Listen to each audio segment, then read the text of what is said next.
involvement in this now. I mean, do you feel responsible for what happened? Yeah, I do. I do feel responsible for it.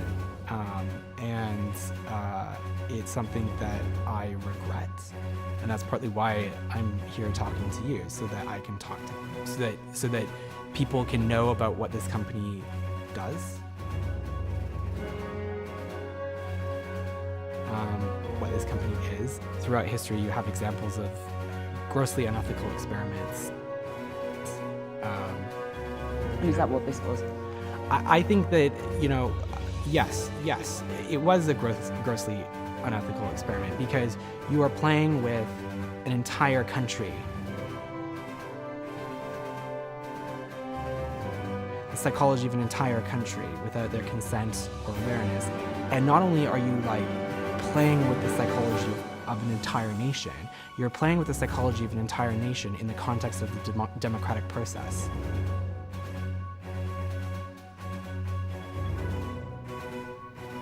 It's incorrect to call Cambridge Analytica a purely sort of data science company or an algorithm, company. It is a full-service propaganda machine. If you can control all of the streams of information around your opponents, you can influence how they perceive that battle space, and you can then influence how they're going to behave.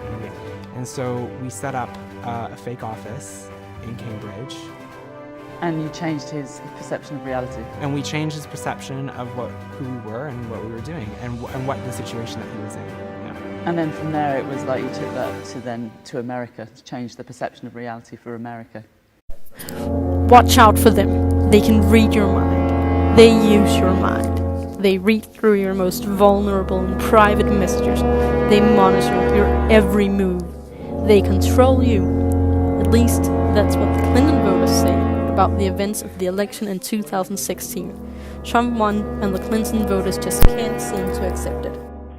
Their allegation is that Cambridge Analytica manipulated people through Facebook and psychographics to vote for Trump. What they're doing now is that they're convincing you that the election was a scam, and that the only reason Trump won is because Cambridge Analytica harvested your data and manipulated you. Basically, if you're on Facebook, your mind is manipulated to think must vote Trump, and you physically cannot fight the urge to vote for him.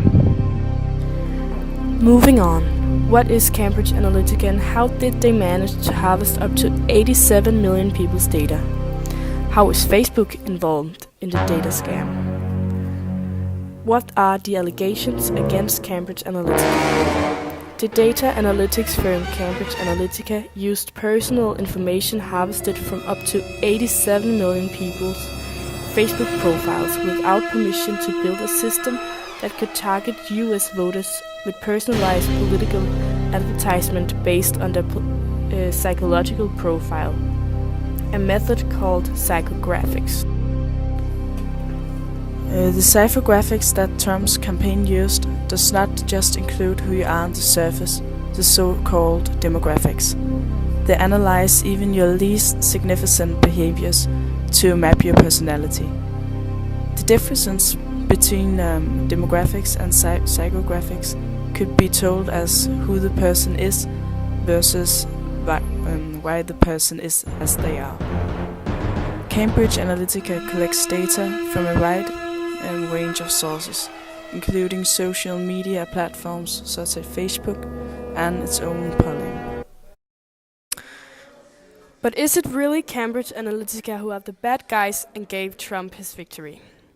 Those kind of records were useless for figuring out whether or not a particular voter was, say, a neurotic introvert, a religious extrovert, a fair-minded liberal, or a fan of the occult. Those were among the psychological traits the firm claimed would provide an uniquely powerful means of designing political messages. A Facebook profile can say a lot about you, and it does, but let's not mix things up here. How Trump won the election is something that we'll never know for sure, just like we'll never know if it actually exists.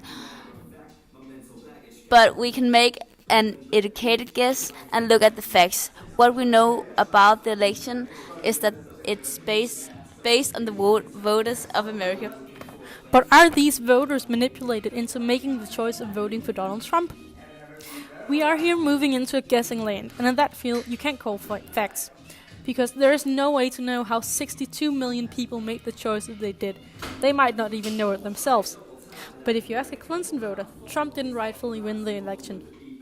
He bought and manipulated his voting into voting for him using their data from social media platforms.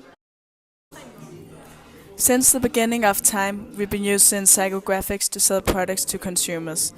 Since we began advertising, we've been tailoring them to the consumer. This is not a new term. Trump didn't invent tailored ads, and neither did Cambridge Analytica. So let's not pretend we're shocked over the fact that corporations tailor their ads to make consumers buy their products.